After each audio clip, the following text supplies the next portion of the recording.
Praise the lord. నేటి దినపు ఉదయకాల ప్రార్థన. యెహోవా పరిశుద్ధాలయములో ఉన్నాడు. యెహోవా సింహాసనము ఆకాశమందున్నది. ఆయన నరులను కనులారా చూచుచున్నాడు. తన కనుదృష్టి చేత ఆయన వారిని పరిశీలించుచున్నాడు. కీర్తనల గ్రంథము 11వ అధ్యాయము 4వ వచనం. సర్వశక్తిమంతుడా, సర్వాధికారి, సర్వసృష్టికర్త, మరి ఒక నూతనమైన దినములోనికి మమ్మలను ప్రవేశపెట్టినందులకు హృదయపూర్వక కృతజ్ఞతాస్తుతులు చెల్లించుకొంచున్నాము.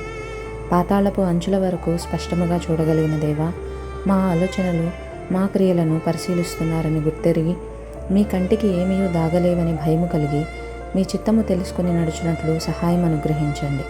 ఈ దినము మీకు ఆయాసకరమైనవి ఏమీ చేయకుండా మిమ్మలను సంతోషపరచు జీవితాలను కలిగి ఉండినట్లు సహాయము చేయమని యేసుక్రీస్తు వారి నామంలో ప్రార్థిస్తూ ఉన్నాము తండ్రి.